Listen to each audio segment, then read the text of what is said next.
Egyptian President Sisi and Danish Prime Minister Frederiksen emphasized need for full implementation of Gaza ceasefire agreement.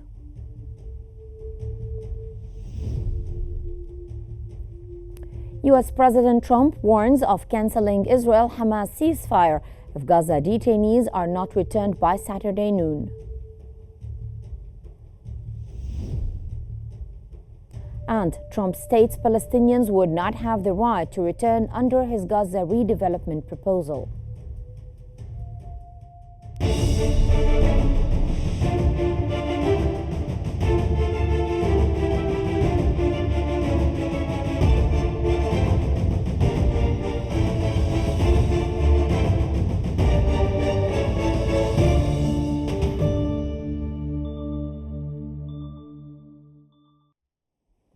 It's 4 p.m. Cairo local time, and you're now watching Q News, and we begin today's bulletin with the latest developments in Gaza.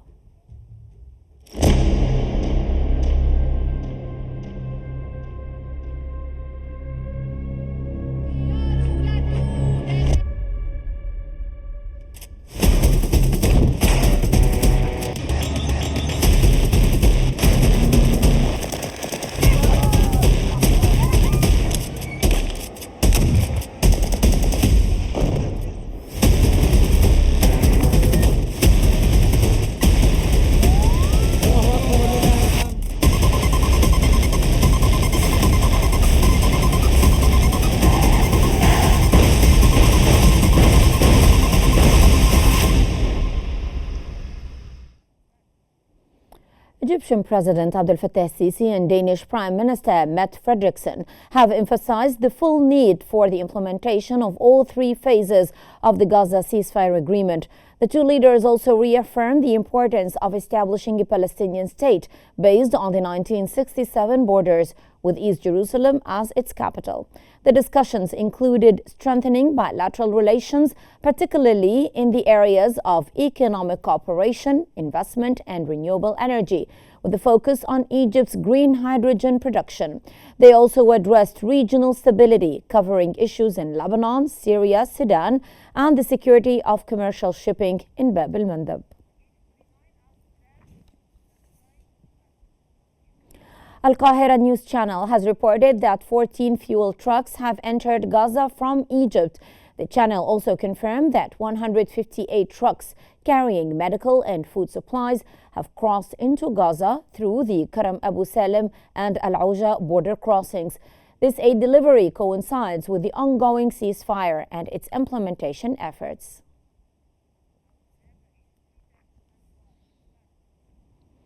U.S. President Donald Trump has warned that he will propose canceling the Israel-Hamas ceasefire and letting hell break out if all detainees held in Gaza are not returned by noon on Saturday. Earlier, Hamas threatened to delay the next scheduled detainee release, accusing Israel of violating the ceasefire agreement. Trump expressed skepticism about whether many of the detainees are still alive, stating that he believes a significant number may have already died. I'd say they ought to be returned by 12 o'clock on Saturday, and if they're not returned, all of them, not in drips and drabs, not 2 and 1 and 3. U.S. President Donald Trump has stated that under his proposal to redevelop the Gaza Strip, Palestinians would not have the right to return. When asked if Palestinians could return to Gaza, Trump responded that they would not be allowed, as they would have access to much better housing. He also noted that it would take years before Gaza to be habitable again. In a surprising announcement on February the 4th, following a meeting with Israeli Prime Minister Benjamin Netanyahu in Washington, Trump proposed resettling Gaza's 2.2 million residents and having the U.S. take control of the enclave, transforming it into the Riviera of the Middle East. Want to stay? It's a demolition site. It's a pure demolition site. Palestinians in Rafah have reacted with both defiance and despair to U.S. President Donald Trump's warning that he would let hell break out if Israeli detainees are not released by February 15. Hamas, which has been gradually releasing detainees under a ceasefire since January, has now postponed further hostage release, accusing Israel of violating the ceasefire by continuing strikes on Gaza. Trump's proposal to have the U.S. take control of Gaza, relocate its over 2 million residents, and turn the region into the Riviera of the Middle East has sparked outrage across the Arab world.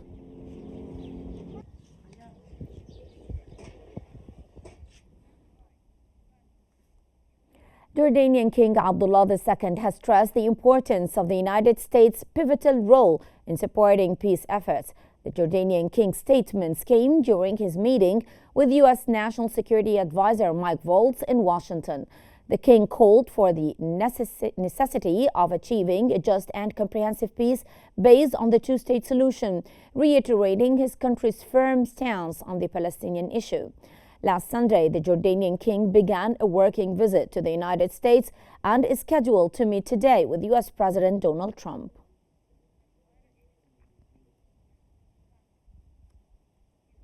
U.S. President Donald Trump has sparked global controversy with his latest remarks on Gaza, proposing U.S. control over the region and raising the possibility of Palestinian displacement. U.S. President Donald Trump has ignited international controversy with his latest remarks on Gaza. On Sunday, he expressed a commitment to buying and owning the region, while suggesting that other Middle Eastern states could contribute to its reconstruction. He also indicated that Palestinian refugees might be admitted into the U.S. on a case-by-case basis. Trump's comments come in the wake of devastating Israeli airstrikes that have left Gaza in ruins. While he has previously hinted at U.S. control over Gaza and large-scale rebuilding efforts, the legal framework and logistical feasibility of such a move remain unclear. His proposal also raises concerns about the future of Gaza's Palestinian population, as he has suggested their possible displacement while envisioning the area as a Riviera of the Middle East. Israeli Prime Minister Benjamin Netanyahu welcomed Trump's proposal, calling it revolutionary, and endorsing the idea of U.S. control over Gaza. However, his remarks on potential Palestinian displacement have drawn sharp criticism from multiple countries. The Egyptian Foreign Ministry strongly condemned Trump's statements, reaffirming Egypt's role in providing humanitarian aid to Gaza. Since the ceasefire, Egypt has facilitated the delivery of over 5,000 aid trucks into the enclave. The ministry firmly rejected any efforts to displace Palestinians to Egypt, Jordan, or Saudi Arabia, calling such proposals unacceptable. Egypt also criticized Netanyahu's remarks on Palestinian displacement, labeling them provocative and violation of international norms. As tensions escalate, both Trump and Netanyahu face mounting backlash for their handling of the crisis. Egypt and other nations continue to oppose forced displacement, reaffirming the Palestinians' right to remain in their homeland. And for more analysis, we now move to Hani Saif in our newsroom. To you, Hani. Thank you, Hela. Ladies and gentlemen, for further analysis, we're joined from the occupied Jerusalem by Ms. Ratiba El-Netche, the member of the Fida Party Political Bureau. Mr. Netche, thank you very much for joining us here on Q News. Now, how will the suspension of the detainee release by Hamas affect the ongoing ceasefire negotiations and the overall conflict dynamics?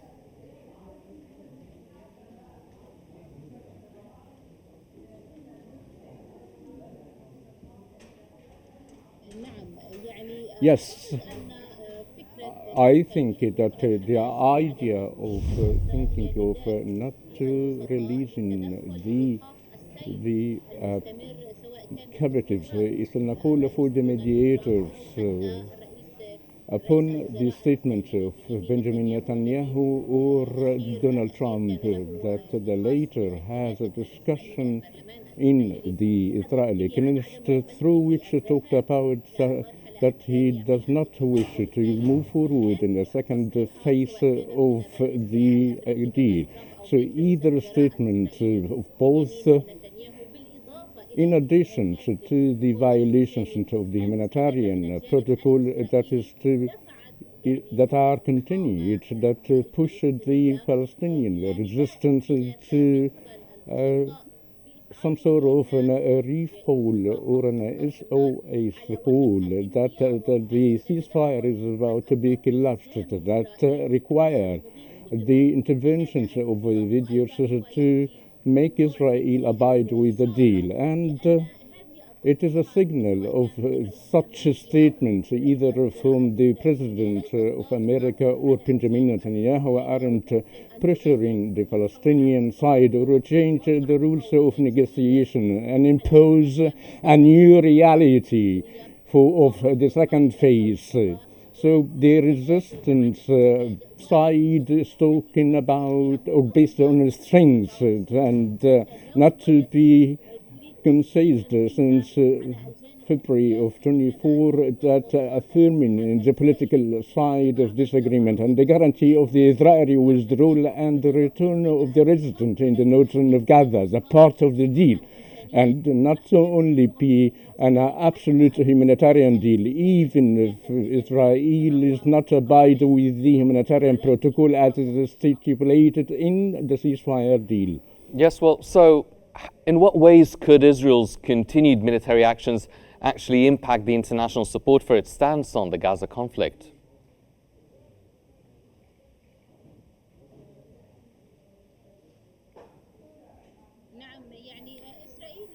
Israel is wishing for the collapse of the deal and the resumption of the war in the Gaza Strip. It's our sole pursuit and vision, but the guaranteed countries of the deal to use different pressuring cards in order to change this path and pressuring Israel by all the articles of the deal. And I think there is a main role starting to by Egypt, one of the guarantees of the deal and the most close to the Gaza Strip, and will be affected of the violation of the deal through the other Arab countries that could constitute a pressure of Israel, and therefore to push the United States to sit back of the reckless statement of the violated of the international law. Yes, well, what about the long-term potential consequences for both Israel and Hamas if the ceasefire actually ultimately fails?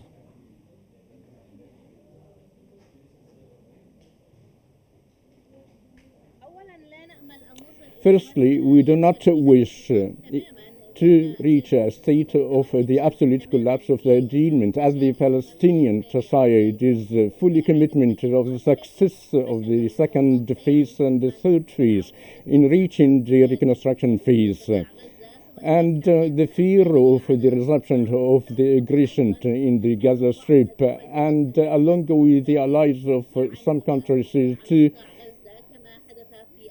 countermeasures of the aggression. As previously, when the Yemen have blocked the navigation route that as a response of the Israeli violations of the Palestinian people and the continued assault on Gaza Strip. And I think that will sit back in the whole region in the Middle East in the case of the failure of the deal, considering that will take in the stability in the Middle East and push more countries to intervene in such a conflict for their national security and interest, and secondly for defending the Palestinian cause as a symbol of stability in the Middle East, and consider it for and foremost the first Arab cause. Mr. Netanyahu, now, do you think that the obstruction of humanitarian aid and the ongoing violence actually could affect the prospects for a sustainable deal and a sustainable ceasefire in Gaza and a resolution as a whole?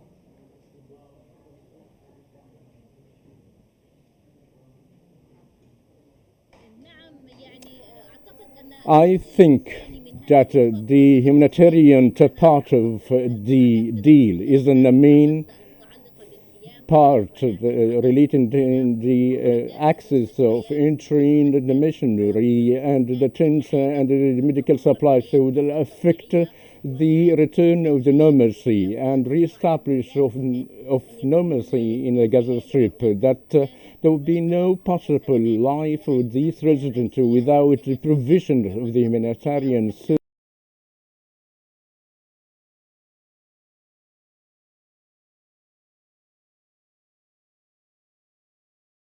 With respect to the humanitarian aid, I mean the control of Israel on the access of delivery will cripple the life for the Palestinians and the stability in the Middle East, and does not go in line with the concept of the permanent ceasefire called upon by the United Nations as requested a permanent ceasefire and to move forward in the phase of reconstruction of the establishment of the Palestinian state, and not mentioned that the ceasefire for humanitarian purposes that are controlled by the occupied Israeli, that is going to be the responsible of the access. And I think this is a very funny approachment to offer the ceasefire for the Israeli forces kill the Palestinians as held responsible of the humanitarian aid as the Israeli side wishes to do so. From occupied Jerusalem, that was Ms. Ratiba Al-Netche, member of the Fida Party Political Bureau. Thank you very much for joining us here on Q News. Now we resume our bulletin with Hela. Hela, to you. Thank you very much, Haney. Jordanians in Amman have expressed their refusal to accept Gazans following U.S. President Donald Trump's warning that he would cancel the ceasefire agreement between Hamas and Israel if detainees are not returned by Saturday. Trump is set to meet with Jordan's King Abdullah today for what is expected to be a tense discussion, following Trump's proposal to redevelop Gaza and his threat to cut aid to Jordan if the country refuses to resettle Palestinians. King Abdullah has firmly rejected any efforts to annex land or displace Palestinians.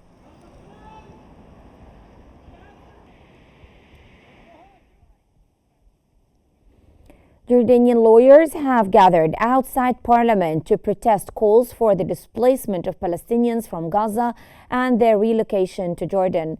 Later today, U.S. President Donald Trump is expected to meet with King Abdullah of Jordan for what is likely to be a tense discussion following Trump's proposal to redevelop Gaza and his threat to cut aid to Jordan if it refuses to relocate Palestinians.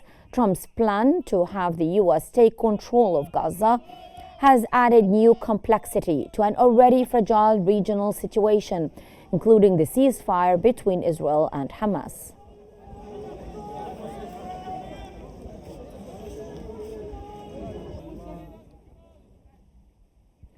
Turkish President Recep Tayyip Erdogan has stated that Turkey and Malaysia will continue to offer their unwavering support for Palestine.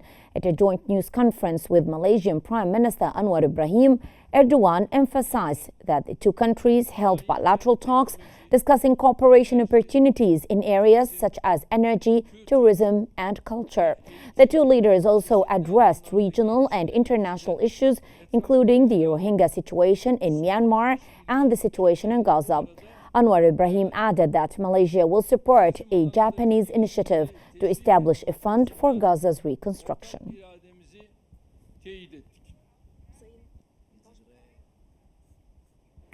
UNRWA has reported that Israel has displaced approximately 40,000 residents from refugee camps in northern West Bank, warning of a troubling increase in forced displacement.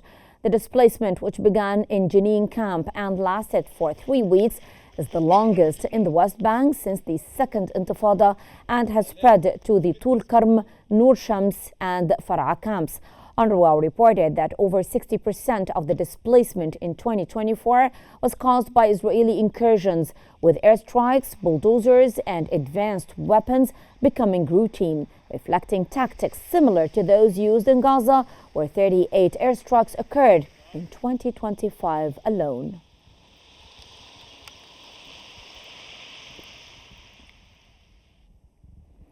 Israeli occupation forces have continued their aggression on the city of Tulkarm and its two camps, Tulkarm and Nur Shams, for the 16th consecutive day.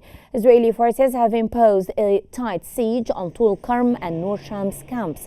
increasing patrols and raiding homes, many of which have been abandoned due to forced displacement. They have seized buildings for use as military posts and sniper positions while sending reinforcements to Nur Shams. The assault, which included the use of bulldozers, destroyed infrastructure and resulted in 3 deaths.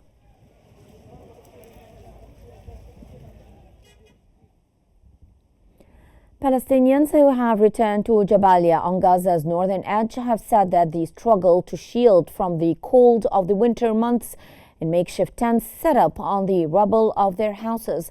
Hamas officials said that Israel had blocked the entry of 60,000 mobile homes, 200,000 tents and heavy machinery to remove rubble and fuel. Aid organizations have stated that the flow of humanitarian assistance to Gaza has increased since the ceasefire took effect. However, Gazans still call for access to new tents and containers.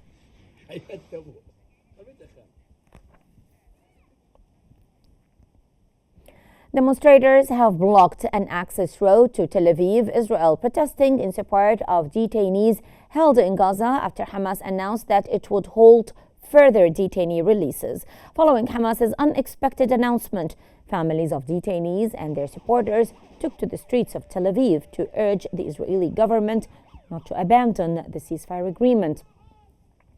Hamas stated that it would stop releasing Israeli detainees until further notice, citing what the Palestinian militant group called Israeli violations of the ceasefire agreement in Gaza, which increased the risk of reigniting the conflict.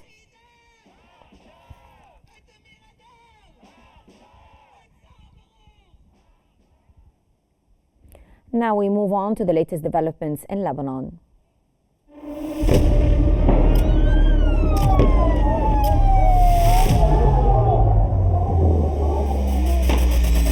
كل المستهدفين هن مدنيين. وضع شيء مرعب، شيء بخوف.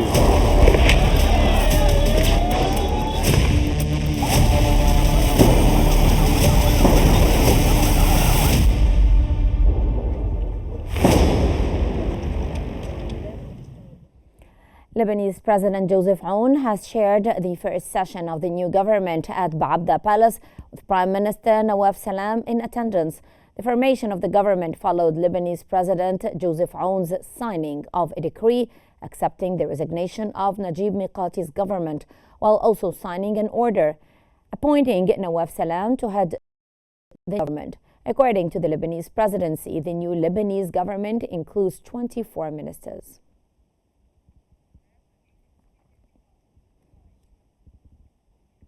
Lebanese Prime Minister Nawaf Salam has revealed the details of the first government session held today at Ba'abda Palace. Salam wrote on X that during today's government session, he emphasized the need to separate public and private work to prevent any confusion. He added that he had asked ministers to fully focus on their government roles and resign from any commercial company or bank boards. He also clarified that this does not apply to memberships in educational or social organizations that benefit the society.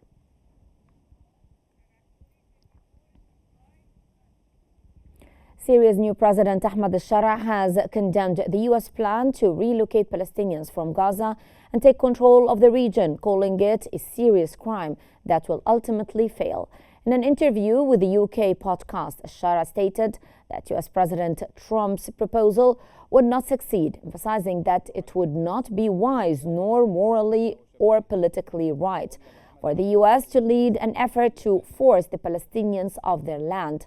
He also insisted that no force could make Palestinians leave their homeland.